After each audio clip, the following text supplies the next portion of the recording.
As my family and I have worked through the grieving process, I've said all along what I've said time and again to others, that it may very well be that that process, by the time we get through it, closes the window on mounting a realistic campaign for president, that it might close. I've concluded it has closed. I know from previous experience that there is no timetable for this process. The process doesn't respect or much care about things like filing deadlines or debates and primaries and caucuses. But I also know that I couldn't do this if the family wasn't ready. The good news is the family has reached that point. But as I've said many times, my family has suffered loss, and I hope there would come a time, and I've said this to many other families, that sooner rather than later, when you think of your loved one, it brings a smile to your lips before it brings a tear to your eyes. Well, that's where the Bidens are today, thank God. Beau is our inspiration.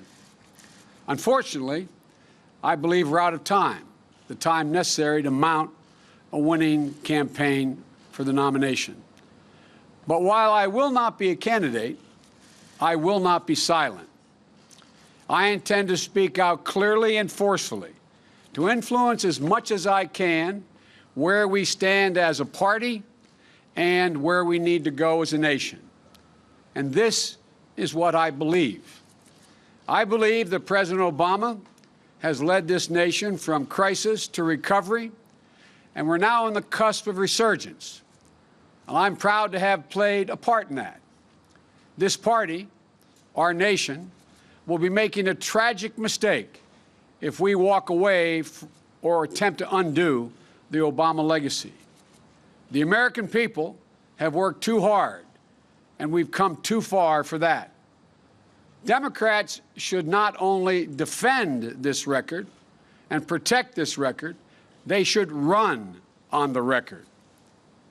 We've got a lot of work to get done over the next 15 months, and there's a lot that the president will have to get done. But let me be clear that we'll be building on a really solid foundation. But it all starts with giving the middle class a fighting chance. I know you in the press love to call me middle-class Joe, and I know in Washington that's not usually meant as a compliment. It means you're not that sophisticated. But it is about the middle class. It isn't just a matter of fairness or economic growth. It's a matter of social stability for this nation. We cannot sustain the current levels of inequality that exist in this country. I believe the huge sums of unlimited and often secret money pouring into our politics is a fundamental threat to our democracy, and I really mean that. I think it's a fundamental threat because the middle class will never have a fighting chance in this country as long as just several hundred families, the wealthiest families, control the process. It's just that simple. And I believe we have to level the playing field for the American people. And that's going to take access to education and opportunity to work.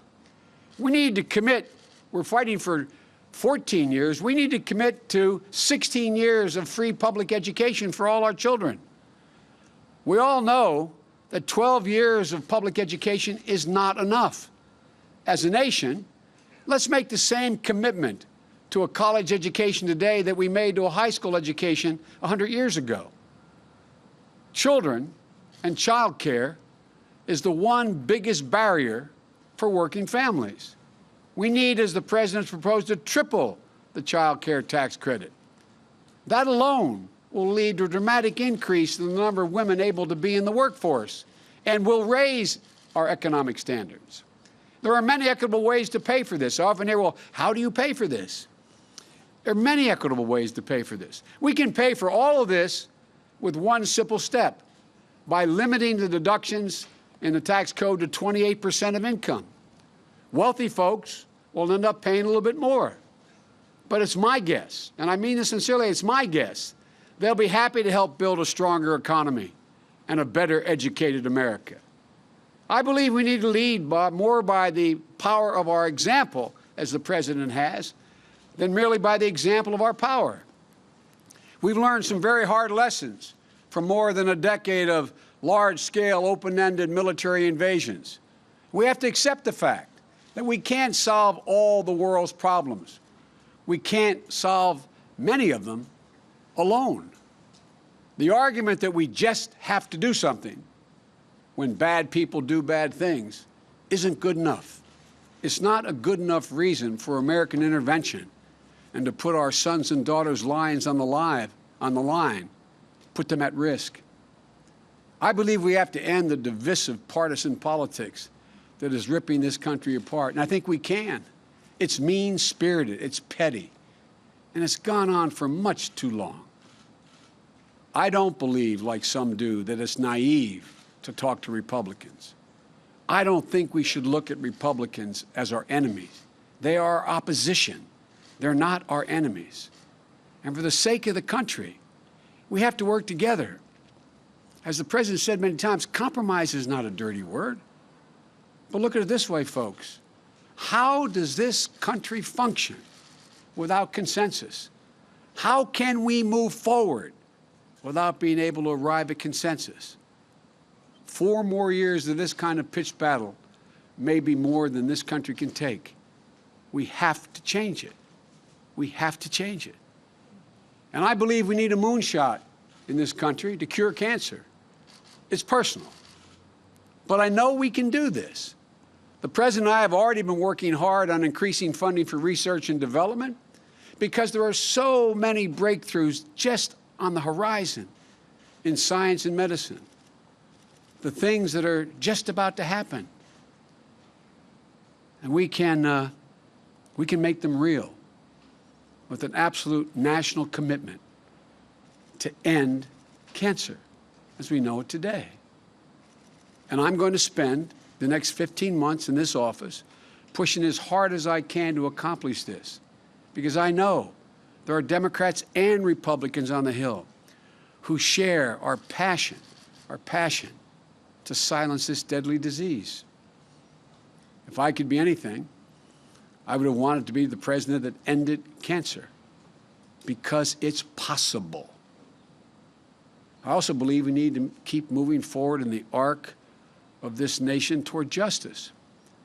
The rights of the LGBT community, immigration reform, equal pay for women and protecting their safety from violence, rooting out institutional racism. At their core, every one of these things is about the same thing. It's about equality. It's about fairness. It's about respect. As my dad used to say, it's about affording every single person dignity. It's not complicated. Every single one of these issues is about dignity. And the ugly forces of hate and division, they won't let up. But they do not represent the American people. They do not represent the heart of this country. They represent a small fraction of the political elite. And the next president's going to have to take it on. Most of all, I believe there's unlimited possibilities for this country. I don't know how many of the White House staff and personnel have heard me say repeatedly that we are so much better positioned than any country in the world. We are I've been doing this for a long time. When I got elected as a 29-year-old kid, I was called the optimist. I am more optimistic about the possibilities, the incredible possibilities to leap forward than I have been any time in my career. And I believe to my core that there's no country on the face of the earth better positioned to lead the world in the 21st century than the United States of America. Washington, though, just has to begin to function again. Instead of being the problem, it has to become part of the solution again. We have to be one America again. And at our core, I've always believed that what sets America apart from every other nation is that we, ordinary Americans, believe in possibilities, unlimited possibilities. The possibilities for a kid growing up in a poor inner-city neighborhood, or a Spanish-speaking home, or a kid from Mayfield in Delaware, or Willow Grove in Pennsylvania like Jill and I, to be able to be anything we wanted to be, to do anything that we want. That's what we were both taught. That's what the president was taught. It was real. That's what I grew up believing. And you know, it's always been true in this country. And if we ever lose that, we've lost something very special. We'll have lost the very soul of this country. When I was growing up, my parents, in tough times, looked at me and would say to me and my brothers and sister, "Honey, it's going to be okay." And they meant it. They meant it. It was going to be okay. But some of you who cover me, I say, go back to your old neighborhoods. Talk to your contemporaries who aren't as successful as you've been. There are too many people in America today, too many parents who don't believe they can look their kid in the eye and say with certitude, "Honey, it's going to be okay." That's what we need to change. It's not complicated. That will be the true measure of our success. And we'll not have met it until every parent out there can look at their kid in tough times and say, "Honey, it's going to be okay," and mean it. That's our responsibility. And I believe it's totally within our power. The nation has done it before in difficult times. I've had the very great good fortune and privilege of being in public service most of my adult life, since I've been 25 years old. And through personal triumphs and tragedies, my entire family, my son Bo, my son Hunter, my daughter Ashley, Jill, our whole family. And this sounds corny, but we found purpose in public life. We found purpose in public life.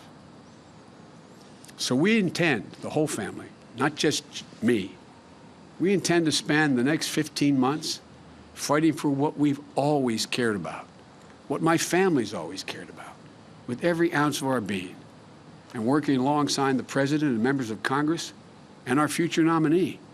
I am absolutely certain we are fully capable of accomplishing extraordinary things. We can do this. And when we do, America won't just win the future. We will own the finish line. Thank you for all being so gracious to Jill and me for the last 6 or 8 months, and for our whole career for that matter. But I'm telling you, we can do so much more. And I'm looking forward to continuing to work with this man to get it done. Thank you, brother. Thank you all very much.